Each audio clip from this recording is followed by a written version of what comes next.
With Valentine's Day fast approaching, I decided to compile a list of co-op games perfect for that cozy date night. And if you forgot it was Valentine's Day, now you haven't.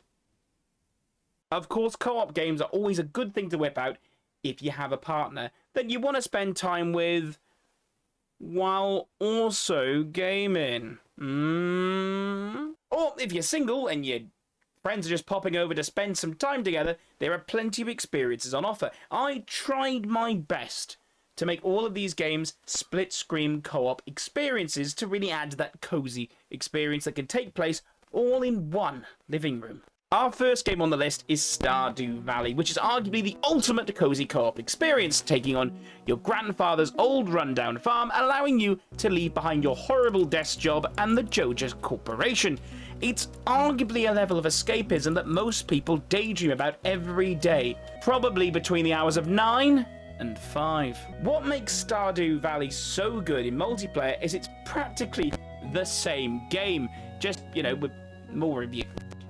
And you can play with up to 8 people on PC or up to 4 on consoles. Basically, how it works in multiplayer is you can put several cabins around your farm to allow someone to join you, and then you get to farm the land together. They even designed a map, specifically the Four Corners map, with multiplayer in mind. Admittedly, that map is mainly built for 4 players with pretty even split of land and resources. Generally though, you have your own stamina to monitor, your own relationships with the other townsfolk of Pelican Town, although some of the festival events and the community center rebuilding are decided as a collective instead of by one individual player, almost like a true democracy. And of course, as you are getting to know all the inhabitants of Pelican Town, that also means you can marry any of the romanceable options, which, if you're playing with your partner, might not be the best idea, but hey, you do you.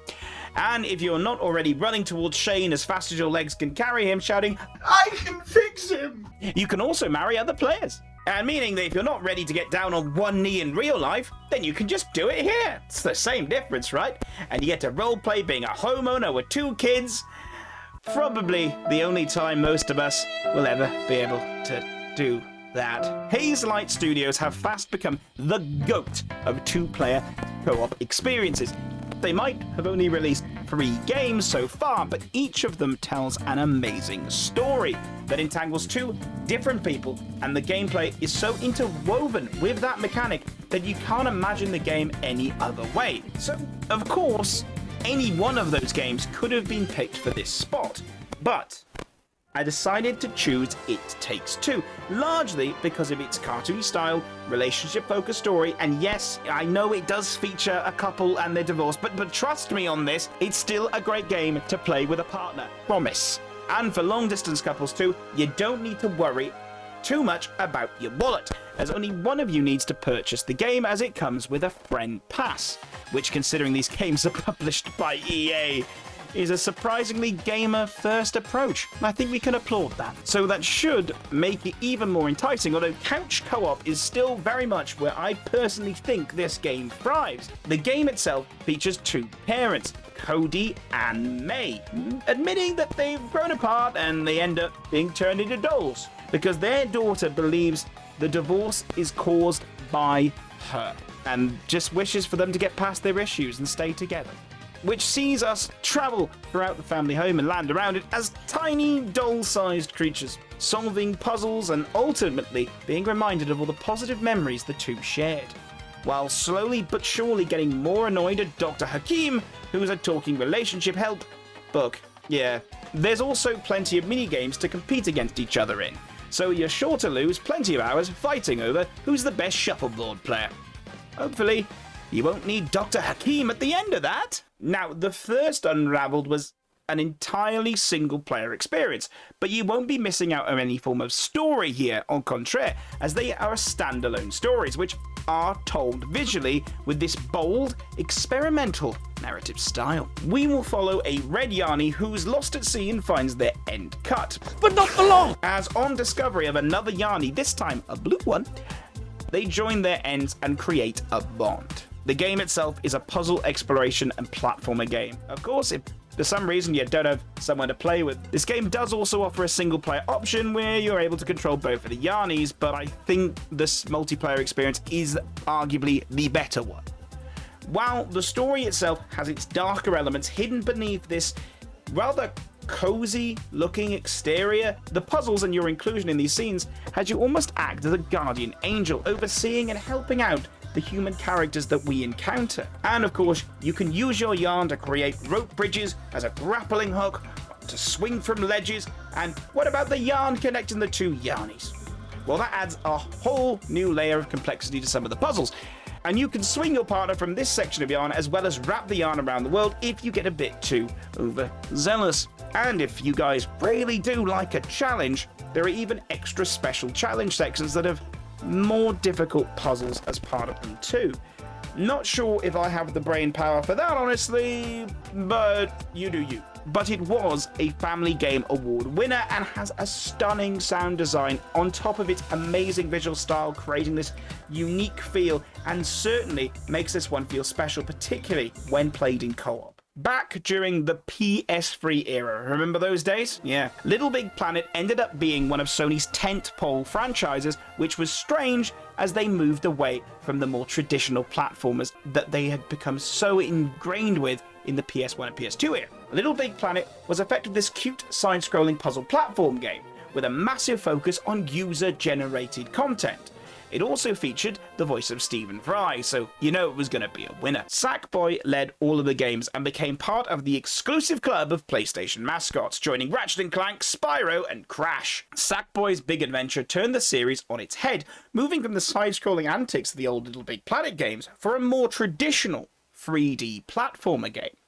It also replaced Stephen Fry with the equally important member of British entertainment royalty, Dawn French, voicing adventurer Scarlet. With a total of 90 levels spread across main and side content, all with an incredible design with a woven, crafted and almost DIY feel that is linked so closely to Sackboy and the Little Big Planet DNA across all the assets, it creates such a calm vibe. You just can't stop yourself smiling at it, from the cooler box used as a stepping stone to the cardboard pillars it makes. It feels like something that you'd have made as a kid, and that is honestly the magic of the series. The game has you travelling in the hunt of Dreamer Orbs, which are needing to progress across the world and defeat Vex and save the Sack people who've all been enslaved as part of his plans to take over the world. Classic villain. But, as is standard in platformers, you also collect currency, and it wouldn't be a cozy game without some way to dress your characters up in various costumes, would it? Throughout the game, you can collect different pieces to create new outfits for Sackboy. But you can also go to Zoom Zooms and purchase extra items using bells you've collected through the levels if you have a particular look in mind. Something I did find particularly interesting in this game is the special co-op only levels. You can't play those if you're sadly forever alone, which adds a nice extra element to the situation as well as incentivizing you to play with somebody else. And the level designs as well, they're extremely versatile in this game. One of my favorite additions is the music theme levels. And, you know, don't get me wrong, the music is great in all of the worlds, but some had featured music. Like in one of the early levels, we have a level based entirely on Uptown Funk by Bruno Mars, and everything moves to the beat, and every movement is synced up so extremely well that you are literally playing to the beat, which for a platformer game ended up creating such a unique experience that I think I went back and played that level at least 5 times because it was such a fun experience. And I found myself catching more little details of how they'd crafted that world to react with the music each time. Now, we've had quite a lot of cozy experience here, but maybe you and your partner just aren't cozy kind of people, and that's okay. Maybe you'd rather something with a zany sense of humor, massive explosions, and a general in-your-face attitude. If this is you, then the Borderlands series might be for you. And trust me, it's much better than that film. Let's not talk about that. With its comic book-inspired art style and larger-than-life designs, you are in for a treat. The Borderlands series is built on the looter-shooter genre, full of fast FPS gunfights, and of course the whole story can be played in co-op together with a max of 4 people, so you two can facepalm in tandem when Claptrap won't stop talking. I can't in good conscience let you continue in your foolhardy quest.